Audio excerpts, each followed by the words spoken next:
Vamos a estar compartiendo la palabra de Dios, vamos a estar buscando en el Salmo 119.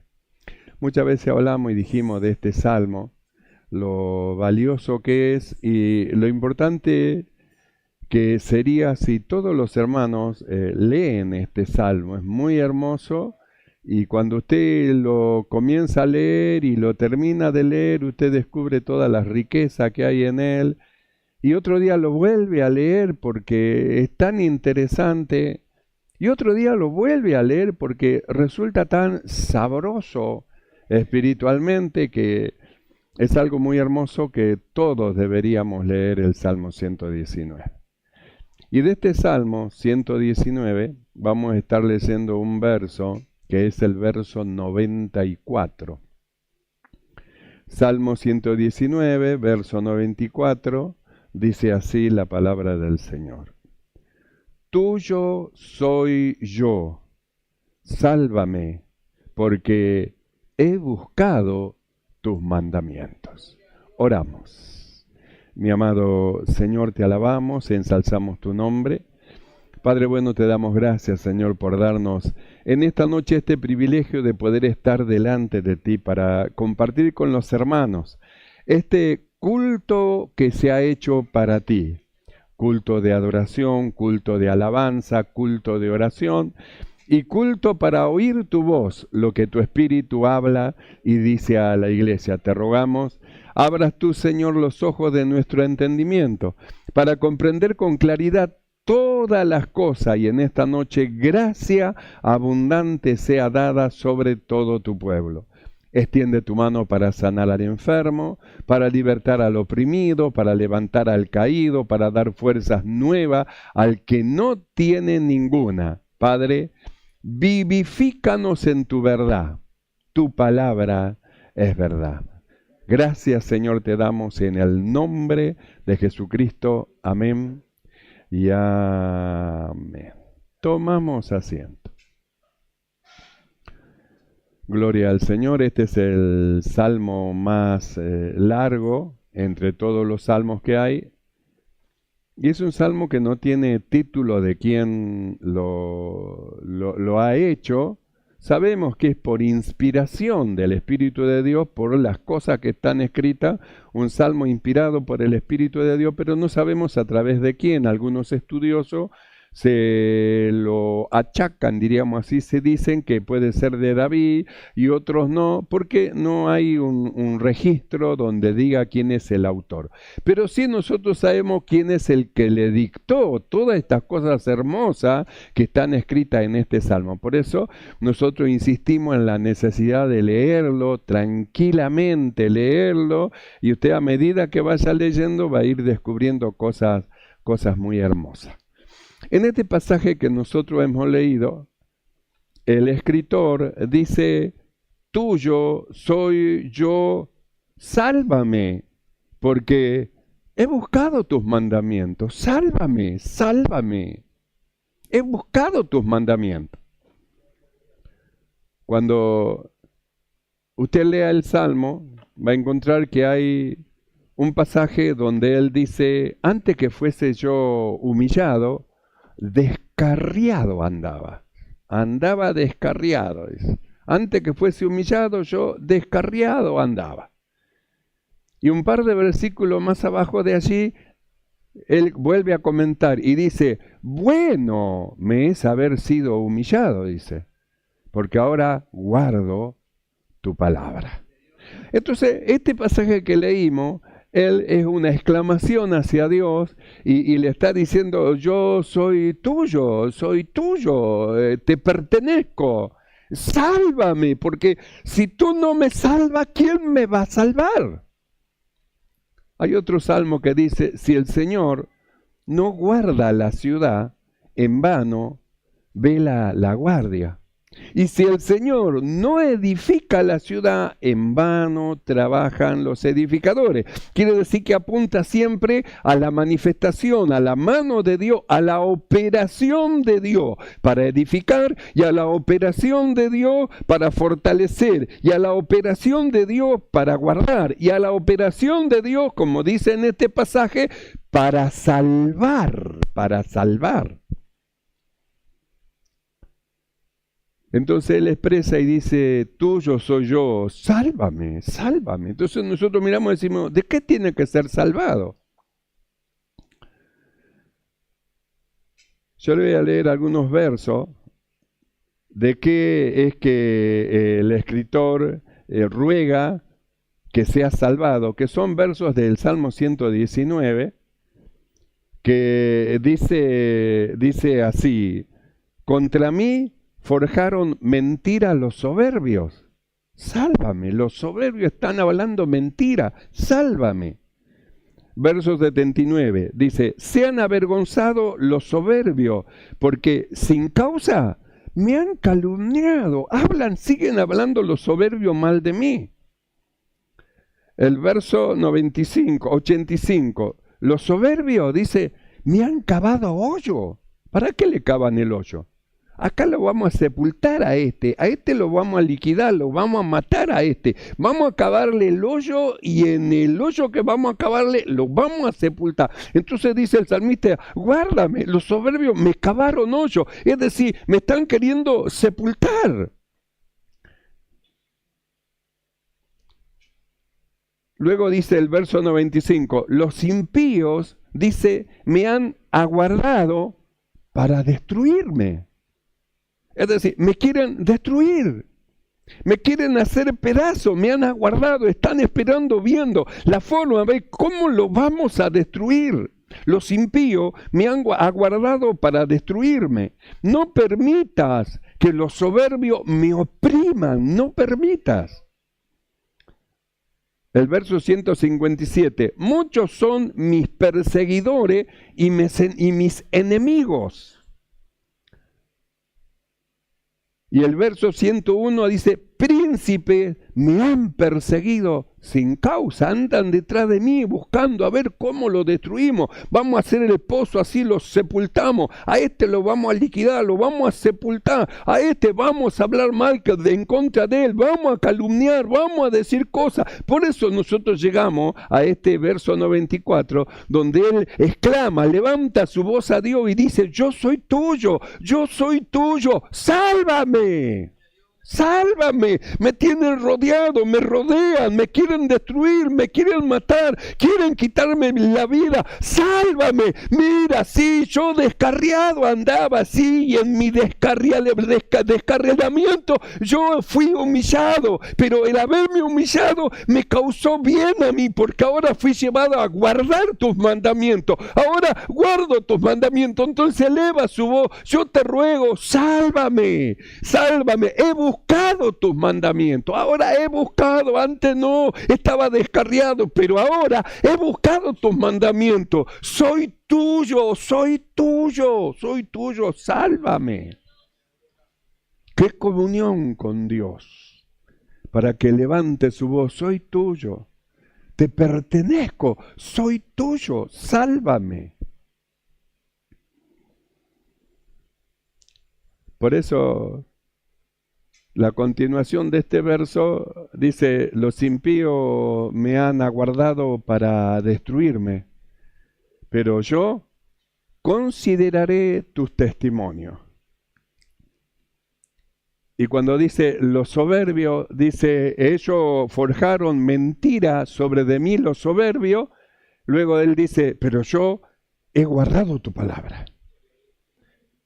Y cuando dice los soberbios, sin causa me han calumniado, pero yo amo tu palabra, siempre hacia Dios, siempre hacia Dios, siempre hacia Dios. Porque es el escondite seguro. ¿Qué escondite más seguro sino en el Señor? Nos podremos esconder terrenalmente en algún lado, pero ¿qué mejor escondite que estar en la presencia del Señor? Porque en la presencia del Señor, donde hay plenitud de gozo, la mano del maligno no puede llegar, no puede operar. Está Dios. Está Dios. Por eso la expresión del salmista, tuyo soy yo, y después, sálvame, porque yo no puedo hacer nada. Contra mis angustiadores no puedo hacer nada, contra los que me persiguen no puedo hacer nada, contra los que me injurian no puedo hacer nada, con los que me cavan el hoyo porque me quieren sepultar no puedo hacer nada. Y ahí exclama, sálvame, sálvame, tú sí puedes hacer algo, tú sí puedes, tú sí puedes. Por eso, qué importante esta tremenda comunión con Dios, a tal punto que comienza a confiar en Dios a pesar de los sucesos que ocurren alrededor.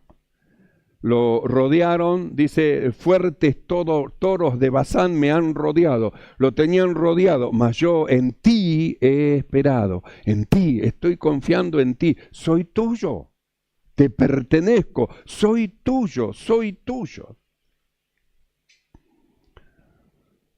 Y estamos hablando del Salmo 119, verso 94 del Antiguo Testamento, donde los hermanos del Antiguo Testamento miraban las promesas de lejos y las saludaban sin alcanzarla del Antiguo Testamento. Y nosotros somos del Nuevo Testamento en el tiempo de las promesas que los del Antiguo saludaban, pero nosotros somos los que alcanzamos esas promesas que ellos las saludaban de lejos. Entonces ellos, sin alcanzar lo que nosotros alcanzamos, lo que nosotros recibimos, ellos decían, yo soy tuyo. Y la confianza en Dios, sálvame.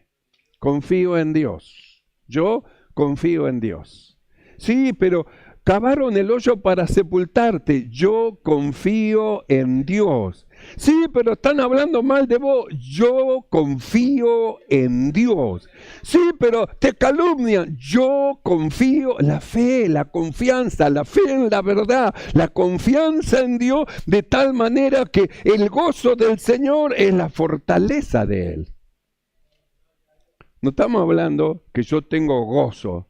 Estamos hablando que por hacer las cosas correctamente como Dios manda, produce gozo en el Señor, porque está trazando la palabra de verdad como debe de ser. Entonces eso produce gozo en el Señor. Entonces dice, el gozo del Señor de saber que por hacer las cosas correctamente como Él quiere que yo la haga, le produce el gozo a mi Señor. Bueno, eso para mí es mi fortaleza. Me siento fortalecido en Dios porque sé que estoy haciendo las cosas correctamente. Entonces yo estoy confiado como un leoncillo.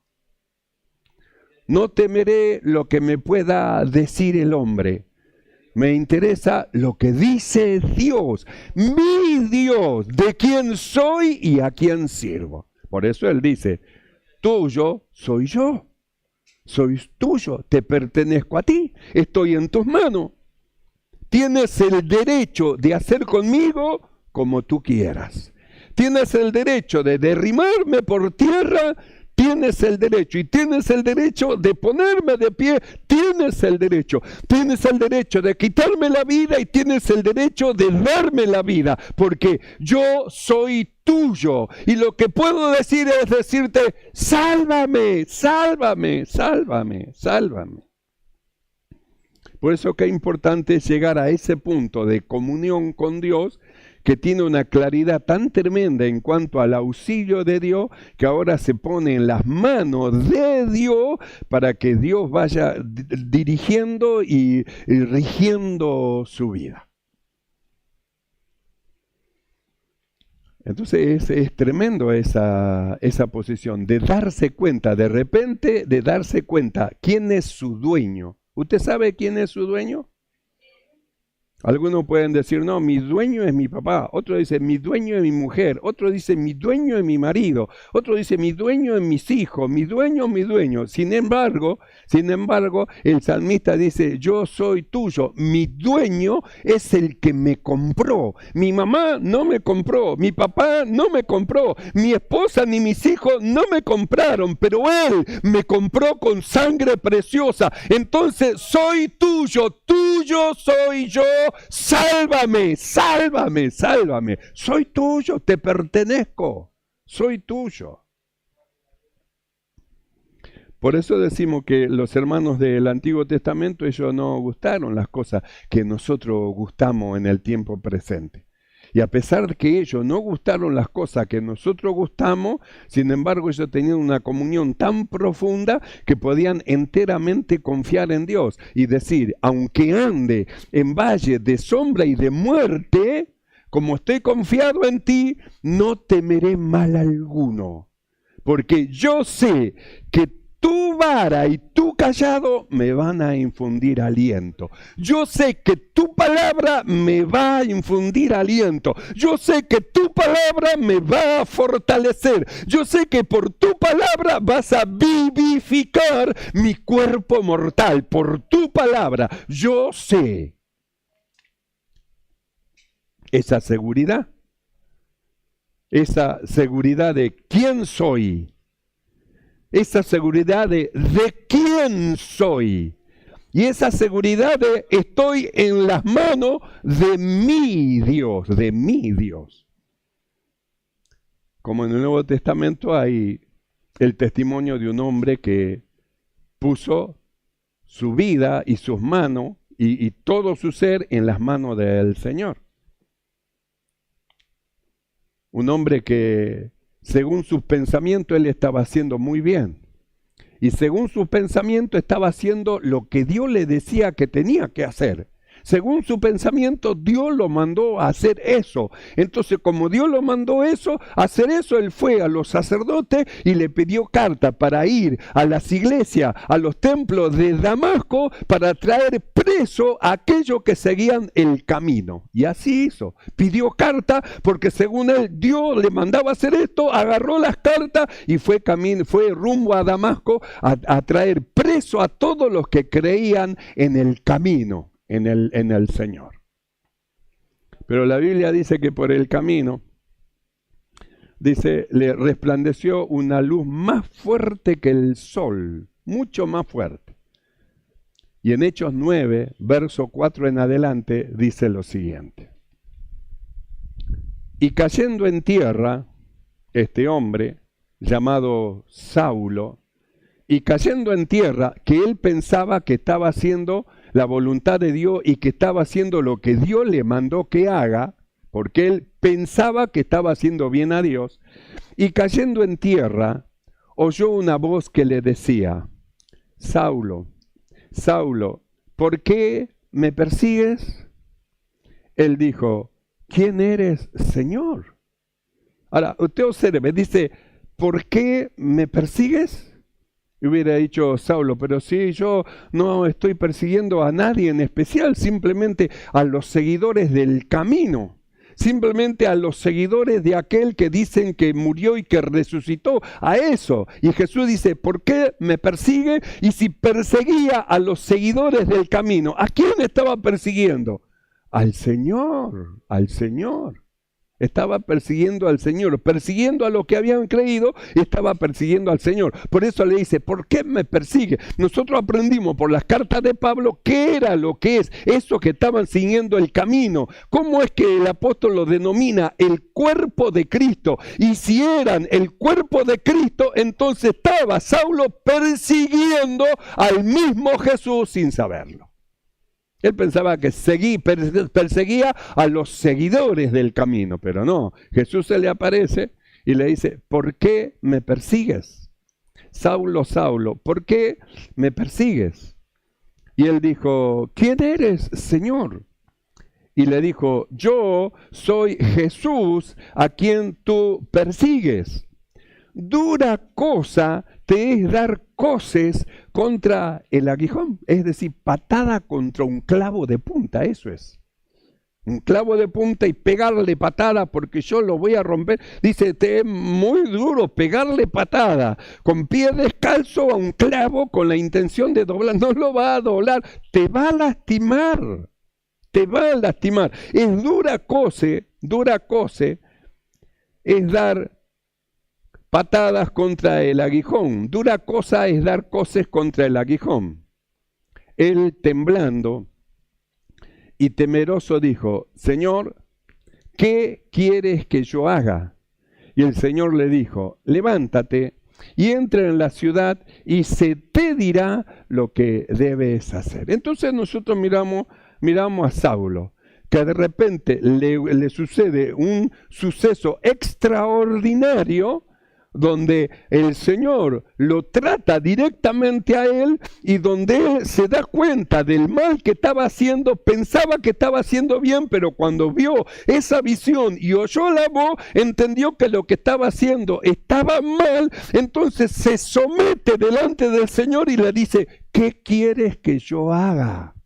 Antes él pensaba que lo que estaba haciendo bien, persiguiendo a aquellos que seguían el camino. Pero cuando se encuentra con el Señor, se da cuenta que ese no era el camino correcto, que esa no era la voluntad de Dios, que no era la voluntad de Dios que persiga a aquellos que habían creído en el camino, que esa no era la voluntad de Dios. Entonces se somete delante de aquel que reconoce como su Señor y le dice, Señor, ¿qué quieres que yo haga? Ya saco mis pensamientos, lo tiro a un costado y dime tú, ¿qué quieres que yo haga? ¿Qué tengo que hacer? Estuve haciendo mal, persiguiendo, porque yo pensaba que estaba haciendo un servicio a Dios, pero tú me apareces y me dices que te estoy persiguiendo a ti, que lo que estoy haciendo está mal, que no es lo correcto. Entonces me someto delante de ti y te pregunto, ¿qué quieres que yo haga? ¿Qué tengo que hacer? ¿Qué tengo que hacer? Y el Señor le dijo, levántate y entra en la ciudad y se te dirá lo que debes de hacer. Entonces, ¿qué tenía que hacer? Esperar. No sigo persiguiendo, no, levántate, anda a la ciudad, espera ahí. ¿Qué es lo que tengo que hacer? Esperar. Pero ¿cuántos días? Esperar. ¿Cuánto tiempo? Esperar. Eso es lo que quiero que hagas. A veces nuestros pensamientos van en contra de los pensamientos de Dios, porque nosotros pensamos una cosa y Dios quiere hacer otra. Es como Naamán, cuando vino buscando que la bendición de Dios de una sanidad, él venía con sus pensamientos, con sus ideas. Tiene que salir, tiene que ponerme la mano encima, va a decir las palabras mágicas y yo voy a quedar sano. Pero resulta que ni siquiera el profeta lo salió a ver y le dio un mandamiento, ve. No, pero tiene que venir el profeta a mí. No, dijo el Señor que vayas al Jordán y que en el Jordán hagas esto, te sumerjas 7 veces y a la 7ª vez vas a salir limpio, vas a quedar limpio del mal que tenés. Y sus pensamientos de vuelta brotaron. ¿Acaso no es mejor los ríos de Parpar, de allá, de mi lugar donde yo estoy, que estos ríos del Jordán no son mejores? Y si me baño allá no va a pasar lo mismo. Entonces subió al carro de vuelta, dio la vuelta y ya se iba de vuelta a casa enojado.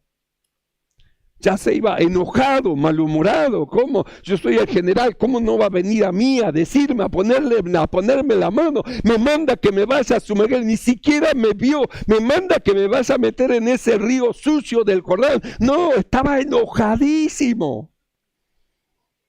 Gracias a Dios que tenía siervos a la par de él, que le decía, no hagas eso, no, si el profeta te manda a hacer una gran cosa, ¿no lo vas a hacer? Una gran cosa para que seas sano, ¿no lo vas a hacer? Y esta es una cosa sencilla, te dijo que vaya, que te sumerja. ¿Qué vas a perder probando? Si él te dijo tenés que ir, claro, tiene que vencer la soberbia de su corazón. El orgullo de su corazón, el yo soy general, el a mí nadie me va a decir lo que tengo que hacer, tiene que vencer la soberbia de su corazón y para someterse debajo de la palabra de Dios, porque lo que le mandó a decir el profeta era palabra de Dios. Lo que le dijo Jesús a Saulo era palabra de Dios. Entra a la ciudad y espera. Ahí se te va a decir lo que tienes que hacer. Ve, lánzate 7 veces en el Jordán y vas a ser sano. Era palabra de Dios. ¿Y qué es lo que hacía falta? Obediencia a lo que Dios hablaba. Por eso nosotros hemos estado viendo que del hombre son los pensamientos, voy a hacer así, voy a hacer así, voy a hacer de la otra manera, voy a hacer, pero dice Dios, a los que aman a Dios, endereza sus pasos, es decir, le muestra qué es lo que tiene que hacer. Se equivocó, erró, se desvió, se descarriló, todo lo que quiera, pero cuando se somete delante de Dios, Dios encamina sus caminos, por sus pasos. ¿Por qué? Porque clama al Señor y le dice, ordena mis pasos con tu palabra. Le está diciendo, ¿qué quieres que yo haga? Señor, ¿qué quieres que yo haga? Hasta aquí vine con mis pensamientos y mis ideas. Pero tomo mis pensamientos, mis ideas y la tiro al tacho de basura y te pregunto, ¿qué quieres que yo haga? Es lo que hizo Saulo. Si no hubiera seguido con rabieta y enojo, siguiendo a buscar ciego a aquellos que anunciaban el camino del Señor. ¿Qué quieres que yo haga? Y el Señor le dijo, levántate, entra a la ciudad y ahí se te va a decir lo que tenés que hacer. No, pero me podés decir ahora. Ahí, anda, ahí, espera, ahí se te va a decir lo que tenés que hacer. Entonces nosotros hablamos de la operación de Dios que hizo justamente con Saulo, que luego fue Pablo, el apóstol a los gentiles, una operación de un nuevo nacimiento, porque a partir de ahí sus pensamientos cambió y aún nunca más fue llamado Saulo.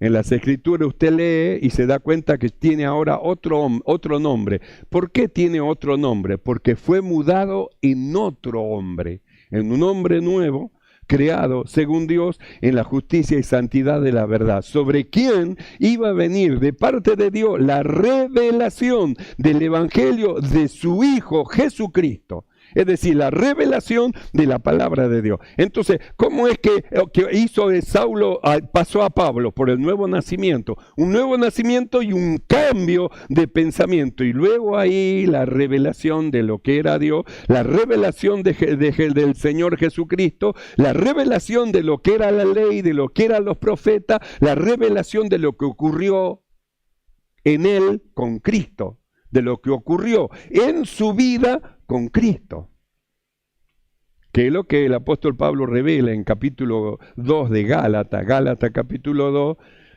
verso 10 en adelante. Él dice así: porque yo por la ley soy muerto para la ley a fin de vivir para Dios.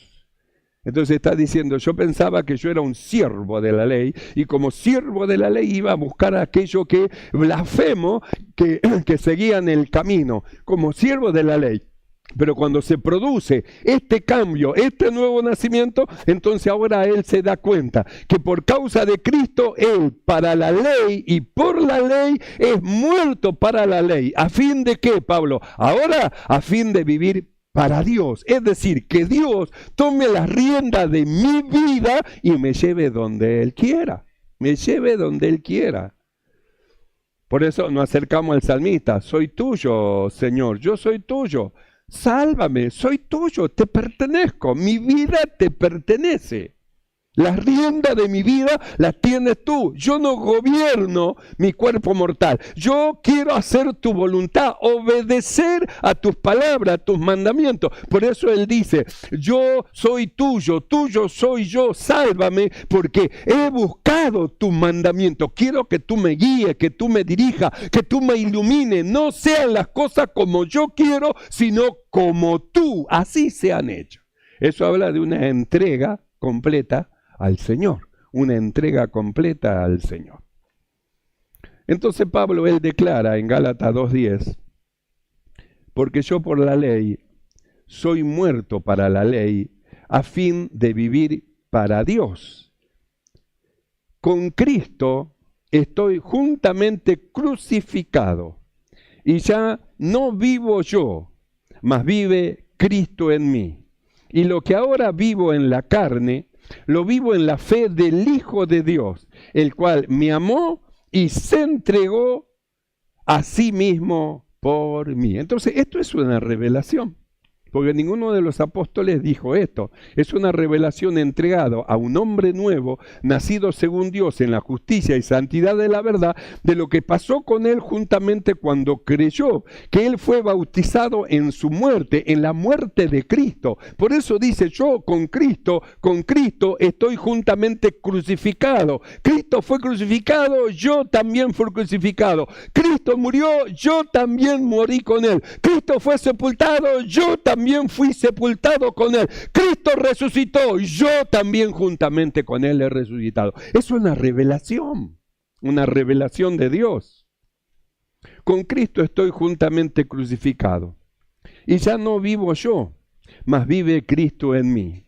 Y lo que ahora vivo en la carne, lo vivo en la fe del Hijo de Dios, el cual me amó y se entregó a sí mismo por mí. Entonces, ¿qué descubre? Cristo murió. Con razón, hablaban de aquel Jesús que andaba haciendo bienes, milagros, y yo escuchaba, y que hacía sanidad, y yo escuchaba, pero yo estaba de acuerdo con el sumo sacerdote, y estaba de acuerdo con los fariseos, y con los saduceos, de que ese hombre no era de Dios. Yo estaba de acuerdo con ellos, pero ahora que me vino la revelación de Dios, ahora me doy cuenta cuánto ese hombre a quien yo critiqué, de quien yo hablé y blasfemé, e hice blasfemar a los que seguían su camino, cuánto me amaba. No me daba cuenta, él me amaba y yo lo perseguía. Él me amaba y yo deseaba con los sumos sacerdotes la muerte. Tiene que morir, tiene que morir. Él me amaba y nosotros cavábamos el hoyo para que meterlo y sepultarlo. Nosotros hacíamos esa cosa y no me daba cuenta de lo que ahora veo. Antes era ciego, no podía ver, no podía entender, pero ahora veo. Vino el Señor, abrió mis ojos y puedo distinguir la verdad de Dios. Por eso este salmista decía, yo soy tuyo, te pertenezco, soy tuyo, mi vida está en tus manos, te pertenezco. Porque yo por la ley, dice el apóstol Pablo, porque yo por la ley soy muerto para la ley, a fin ahora de vivir para Dios. Entonces, ahí entra una pregunta, ¿usted para quién vive? ¿Usted para quién vive? Nosotros le preguntamos a Pablo, ¿para quién viví? Y él dice, yo vivo para Dios. Vivo para servir a Dios. Vivo para llevar a cabo la obra de Dios. Vivo para hacer lo que Él me mande a hacer. Yo voy y lo hago, porque vivo para Dios. Ya no vivo más para mí, vivo para el Señor. Porque yo por la ley soy muerto para la ley, a fin de vivir para Dios. Y luego expresa, con Cristo estoy juntamente crucificado y ya no vivo yo, mas vive Cristo en mí. Y lo que ahora vivo en la carne, lo vivo en la fe del Hijo de Dios, el cual me amó y se entregó a sí mismo por mí. Entonces me doy cuenta del sacrificio de Cristo, me doy cuenta de cuánto me amó y me doy cuenta de lo que ocurrió en la cruz. Y me doy cuenta que su muerte, que parecía algo terrible, para mí fue una grande bendición, porque por su muerte me trajo el perdón. Y me doy cuenta que en su resurrección gloriosa, por su resurrección, me trajo para mí la justificación. Y no solo para mí, sino para todos los que creen en el Señor. Me doy cuenta, por eso Él trae la revelación del perdón de pecado y la revelación de la justificación. Que el hombre es justificado mediante la fe, creyendo en el Señor. Por eso se abre su sentido y ya no piensa más como antes. No piensa más perseguir. A partir de ese cambio, de esa transformación, de ese nuevo nacimiento, el que era perseguidor ahora se convertía en perseguido. Porque a partir de ahí ahora era el hombre perseguido y buscado que tenían que ahora sepultarlo en el mismo pozo que él, con los fariseos y saduceos, hicieron para Jesús. Entonces a ese hay que matarlo también, no, a ese hay que matarlo. porque ese está dando testimonio. Es como cuando Jesús resucitó a Lázaro. Jesús resucitó a Lázaro. ¿Y qué ocurrió? Lázaro era el testimonio del poder de Dios a través de Cristo Jesús. Entonces, ¿qué pensaban los saduceos, los fariseos y Saulo? A ese también hay que matarlo. Ese es un seguidor de Jesús. No, a ese también hay que matarlo. Cabemos otro pozo más para él. Y no se dieron cuenta que en el mismo pozo que ellos cavaron para otro, ellos fueron sepultados. Y estos que querían matarlo para sepultarlo ahí, estos habían alcanzado vida eterna, vida eterna. Por eso Pablo se abrió su sentido y él podía ver con claridad todas las cosas. El sacrificio de Cristo, la obra del Señor, y decir, si uno murió por todo, entonces luego todos tenemos que morir lo que hemos creído. Lo que hemos creído, si Él murió por nosotros, nosotros también tenemos que morir para Él. Morir a lo que somos, morir a lo que pensamos, morir a nuestro razonamiento. Nosotros también tenemos que morir para Él. Y si Cristo murió en servicio, ¿quién soy yo para no morir en servicio? Yo también tengo que servir al Señor, servir a la iglesia del Señor y partir haciendo este servicio. Por eso, cuando nosotros leemos en Filipenses capítulo 2, verso 17, el apóstol Pablo dice lo siguiente.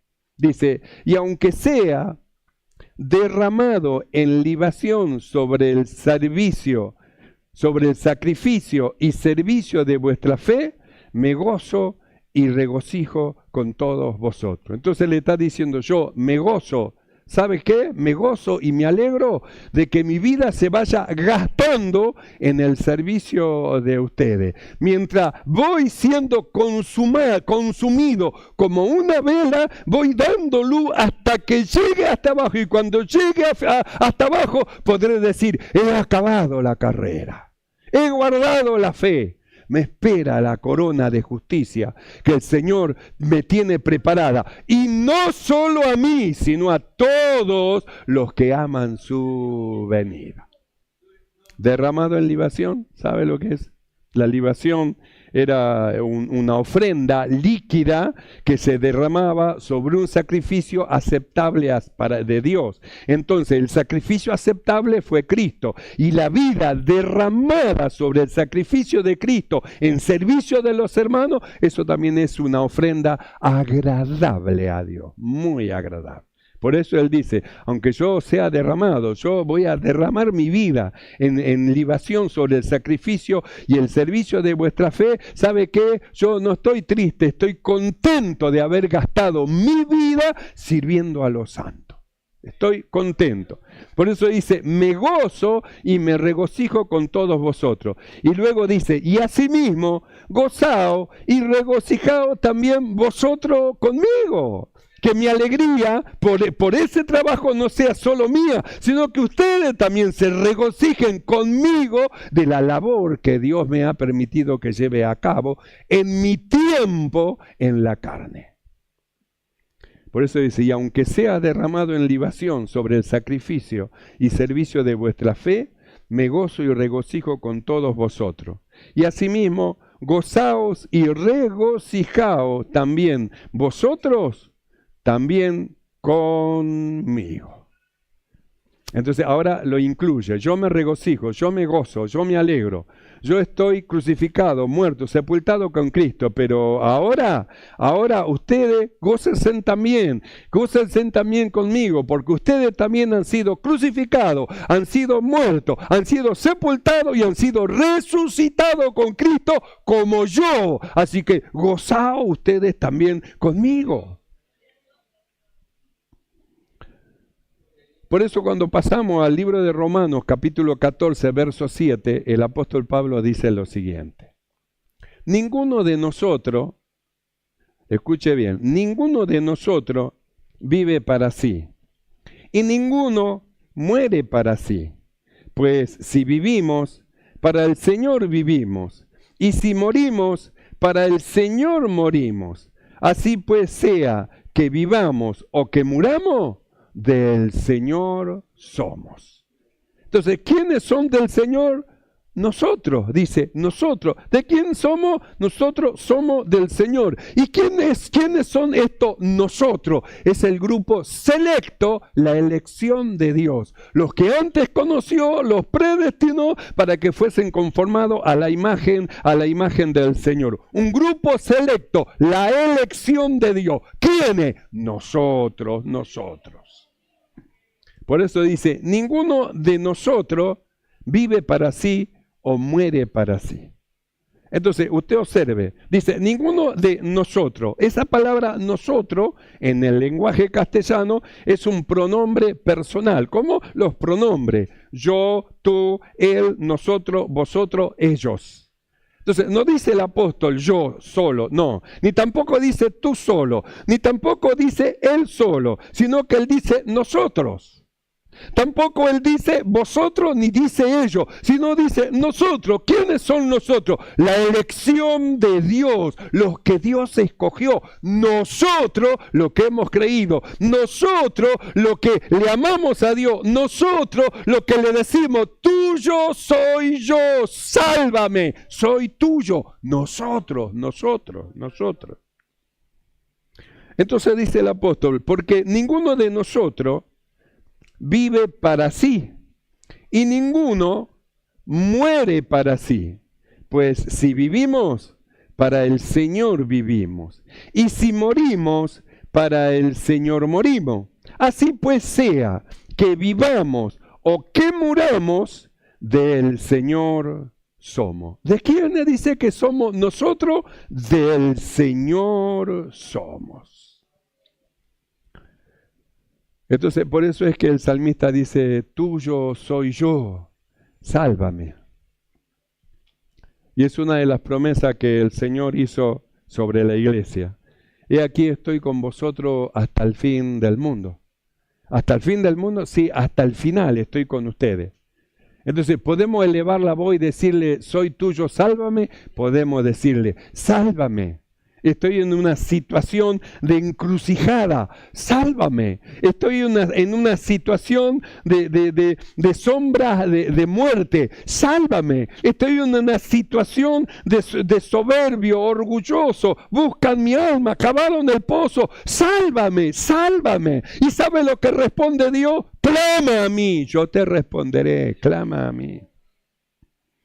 Así que en lugar de desfallecer, bajar los brazos y entregarnos a morir, Él dice, yo te responderé, pero clama a mí, clame a Dios, no se entregue, clame a Dios, no se rinda, clame a Dios. Recuerde, usted no es suyo, ha sido comprado por precio de sangre. Entonces tiene dueño, y si tiene dueño, confiéselo, Señor, soy tuyo.